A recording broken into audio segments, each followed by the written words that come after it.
اس کی سزا ہم بھگتیں گے، مگر جہنم بھی خدا کی نعمت جہنم کے پیچھے بھی ہے۔ کیسے؟ اگر جہنم نہ خدا خلق کرتا پھر گنہگار تو کبھی جنت میں جا بھی نہیں سکتا تھا، کیونکہ جنت ایک ایسی جگہ ہے جہاں پر کوئی غم نہ ہو، کوئی پریشانی نہ ہو، مگر جائے گا وہ جس کے دل میں ذرہ برابر نجاست نہ ہو، بیماری نہ ہو۔ جنت کا ایک نام ہے دار السلام، جو بالکل صحت مند ہوں گے، روحانی اسپریچولی کوئی بیماری نہیں ہوگی، وہی جنت میں جائیں گے۔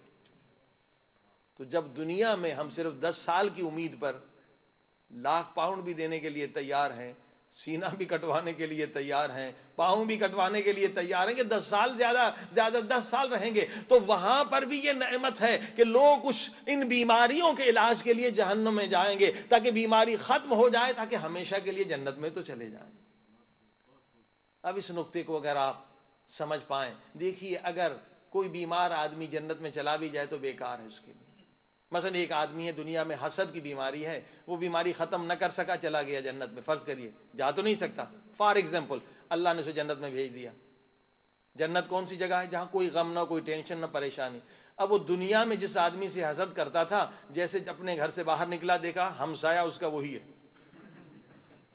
وہیں وہ جلنے لگے گا، وہ غصہ کھانے لگے گا، یہ کمبخت یہاں بھی آ گیا، تو اب جنت کے مزے کہاں سے اٹھائے گا؟ یہ تو حسد کی آگ میں وہاں بھی جلتا رہے گا۔ تو اس کے لیے کچھ سال اسپتال بہتر ہے، جہنم کی اسپتال میں رہے تاکہ وہ کچرا حسد کا نکال دیا جائے۔ صلوات پڑھی محمد وعلم۔ لہذا وہاں اس کا علاج اس طرح سے ہوگا، یہاں بہت آسان ہے، قرآن کی آیتوں کے ذریعے سے اس بیماری کا علاج ہو جاتا ہے، احادیث سے علاج ہو جاتا ہے، پیغمبر کے نسخوں سے علاج ہو جاتا ہے۔ ہم نے گفتگو یہاں سے شروع کی تھی، اگر آپ کے اندر غصہ ہے تو یہ دلیل ہے کوئی نہ کوئی بیماری ہے، جسے ٹیمپریچر اگر ہائی ہے تو کوئی نہ کوئی انفیکشن ہے۔ تو یہ روحانی بیماریوں کا سلسلہ ہے کہ اگر آپ غصے میں ہیں تو کوئی نہ کوئی بیماری آپ کے اندر ہے۔ اب ایک بیماری جو ہو سکتی ہے، وہ چانس اس کا ہے یا اس میں گیس کیا جا سکتا ہے، وہ ہے تکبر۔ تکبر کی وجہ سے انسان غصہ کرتا ہے۔ کیسے؟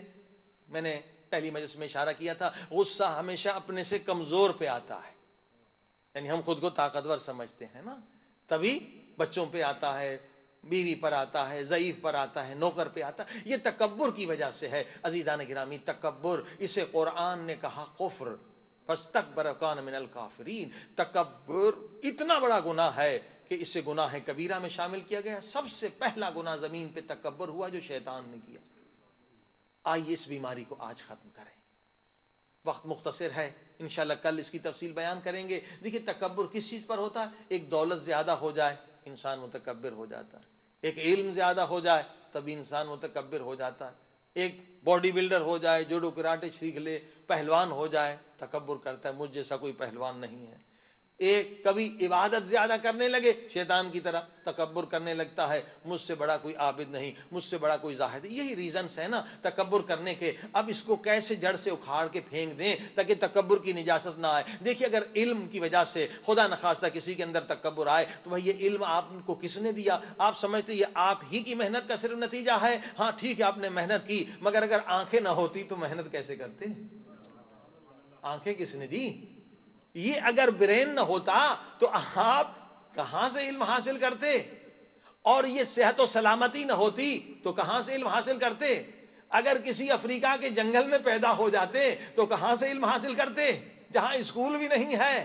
یعنی موقع خدا نے فراہم کیا، آنکھیں خدا نے دی، دماغ خدا نے دیا اور سب کچھ طاقت خدا نے دی، مگر یاد رکھے انسان اگر تو تکبر آج کر رہا ہے، خدا اگر چاہے تیری ایک نرو کو ڈیمیج ہو جائے، تیری ایک وین کو ڈیمیج ہو جائے تو ممکن ہے کہ تو اپنا نام بھی بھول جائے۔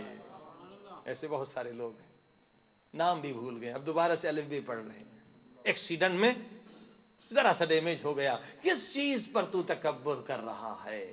یہ سب کچھ اللہ کا دیا ہوا ہے، وہ واپس بھی لے سکتا ہے۔ اسی طرح سے اگر عبادت ہے تو خدا توفیق دیتا ہے، خدا علم دیتا ہے۔ اگر حسن ہے، ذرا سی بیماری لگ جائے، کوڑ کی بیماری ہو جائے تو حسن ختم ہو جائے گا۔ اسی طرح سے پیرالائز ہو جائے تو بڑے سے بڑا باڈی بلڈر خود سے چل نہیں سکتا۔ انسان کس چیز پر ناز کرے؟ سب چیزیں تو اللہ کی دی ہوئی ہیں۔ یہاں پر یہ جملہ بہت نورانی ہے، حضرت علی علیہ السلام اس حدیث کو خوب نقل فرماتے ہیں۔ کیا فرماتے عجب تو لابن آدم، اے آدم کے بیٹے، جب تو تکبر کرتا ہے تو علی تجھ پہ تعجب کرتا ہے کہ تو تکبر کر کیسے رہا ہے۔ اول ہو نطفہ و آخر ہو جیفہ، تیری ابتدا نجس قطرے سے ہے، تیری انتہا لاش مردار پر ہے، دو نجاستوں کے درمیان کھڑا ہے، پھر بھی تکبر کر رہا ہے۔ کس قدر نورانی پیغام ہے، کس چیز پہ انسان تکبر کرے؟ انسان کا اپنا وجود بھی نہیں ہے، یہ جو ہمارا وجود ہے یہ بھی خدا کا صدقہ ہے۔ ہمارا وجود جب اپنا نہیں تو پھر